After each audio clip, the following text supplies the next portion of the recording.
Hey, what's up, everybody? My name is Timothy Hill, and I am the producer of the Heart to Heart Relationship Talk Show. Joining me today, I have my co-producer, Trina. Shout out to my other co-producer, Black Legacy. And today we have our panelist, Dr. Alicia Watkins. How you doing, Dr. Alicia? Well, I love to see a nice, cute married couple together. Well, thank you. Yes. So, how's your day going? Doing pretty well? Oh, my day is going great. I'm just doing some work before the holidays, buttoning things up and crossing my T's and dotting my I's before I go on vacation. Awesome. Don't make me jealous. Where are you going?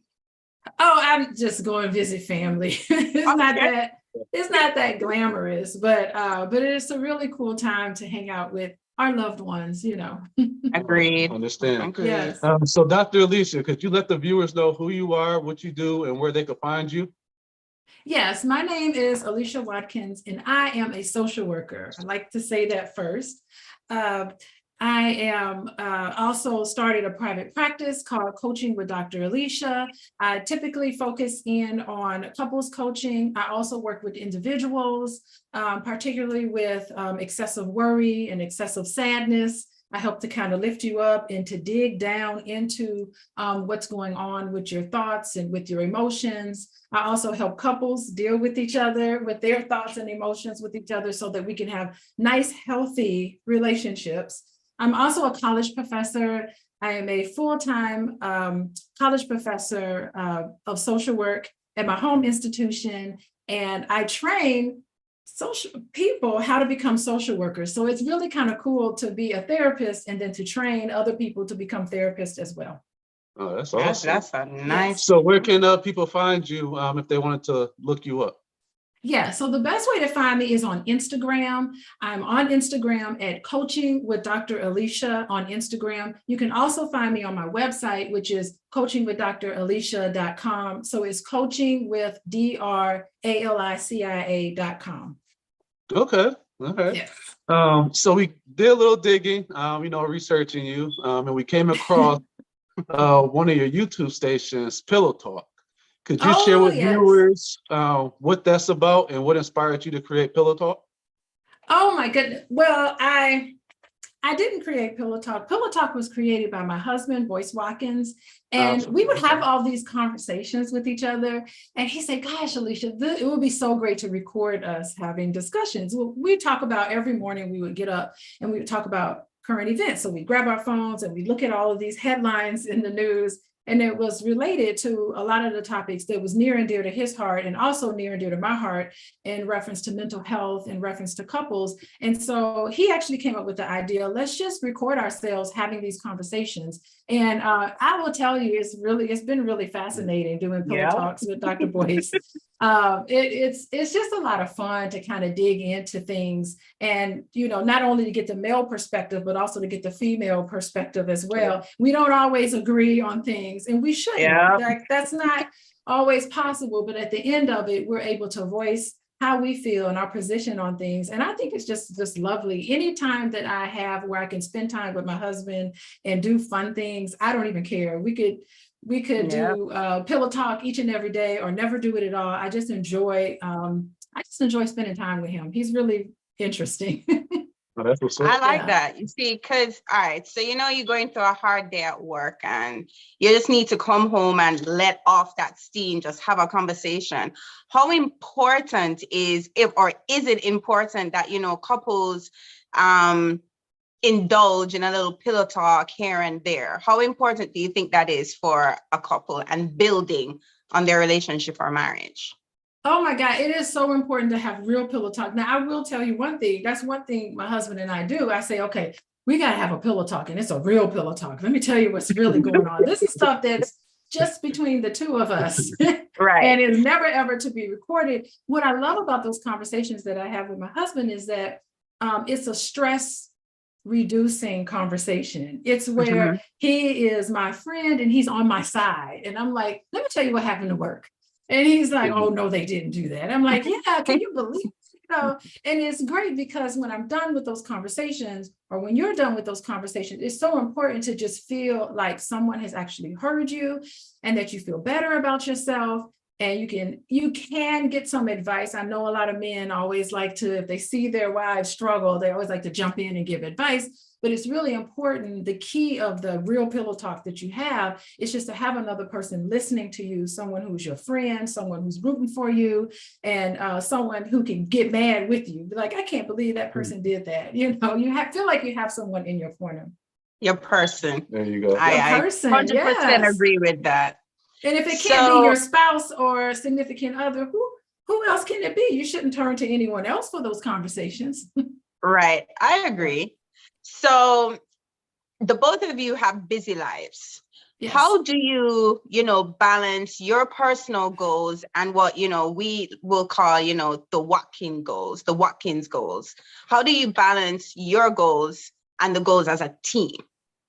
Well, we have very busy lives, but we always, every single day, carve out time to spend time with each other where there's no one else around. And a lot of times we do that when we go running. And when we go running, long distance running for several miles every other day, we don't take our phone with us because our work and our lives are on our phone and technology. So we just have a technology-free time where the two of us are out and about looking at nature. Nothing calms you down and makes you feel really good than to see the outdoors. So we'll go running. It could be rain, sleet, or snow.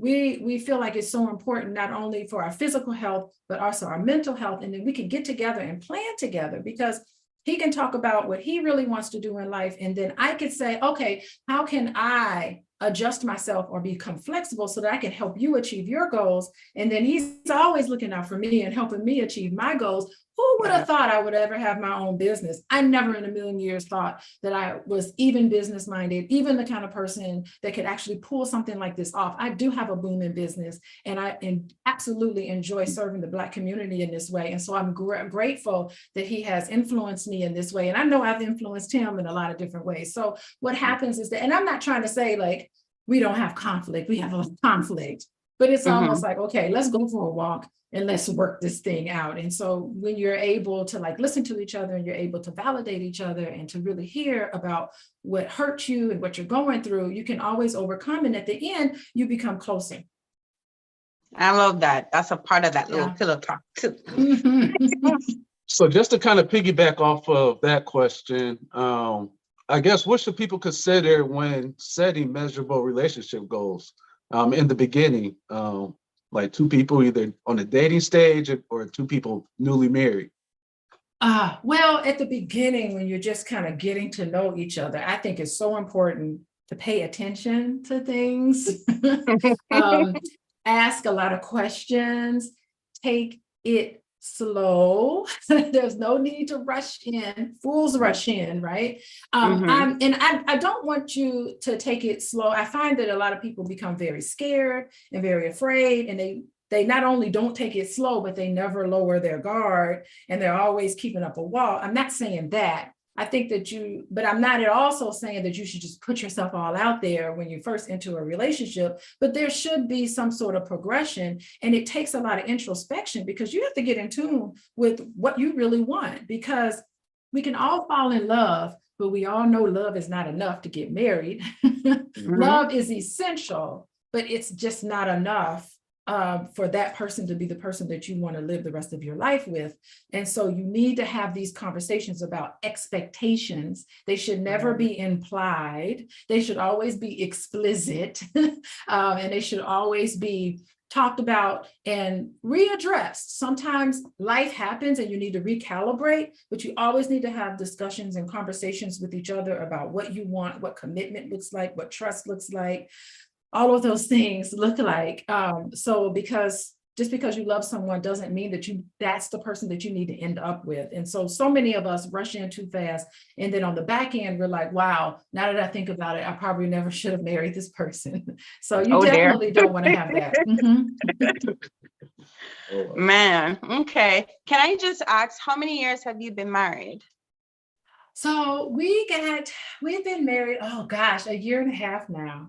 But I feel like of course, I feel like I've known Boyce forever, because when I met Boyce, I was 19 years old and he was 22. I think he was 22 or 23. So I've known him most of my adult life. And he's always been my favorite friend. Like, we've gone on vacations together, we've hung out together, and I never knew that he was ever interested in me. I say this all the time, but I really mean it. This is before he was Dr. Boyce Watkins. He was just a graduate student. I was an undergraduate student. He would help me with a lot of things, and we just had a lot of fun together, but he always had a girlfriend. I was mostly single. Nobody wanted me. I don't know what happened, but I was mostly single the entire time that I knew him, and he had a girlfriend. I respected that. You know, I'm not that kind of a person. I definitely respected his relationships, but I just never knew. And then one day he just told me, he said, you know what, I've always loved you. I've always thought that you were the woman for me. And I just never had the nerve to tell you. And I was like, what are you talking about? I had no clue that I was even his type. I had no clue that he would even be interested in me. It was something that I never thought about, but he was always someone that I had a lot of fun with. So it was very easy to see this other side of Boyce. I'm like, well, you got another side to you. I didn't know that side existed. This like cool romantic side. He's very, very sensitive person. Okay. Sounds familiar. All right, so, and your name is quite unique because I have a few friends that have the ALE, and we say Alicia, but you say Dr. Alicia with the I. It's quite interesting. I like that. Yeah, well, I don't care. You can call me Alicia, Alyssa. Somebody keeps calling me Alicia, which is the Hispanic version. I'll respond to it all. I'm not real finicky about how you pronounce my name, whatever, you know. All right, so we're gonna have you on the show on December 14th, and you should be slightly aware that on the show we have our audience members, and they send in questions to us that they want our panelists and our licensed therapists to answer. So the questions are not from us. They're from our lovely audience. So we dug up a question, and I'm going to ask you this question and just respond in relation to your perspective on the question asked. Okay? Oh, excellent. Okay. All right. So should women be financially taken care of in a relationship, or is 50-50 the more realistic option? I say neither. Can there be a third choice? Sure. What is a C? third choice?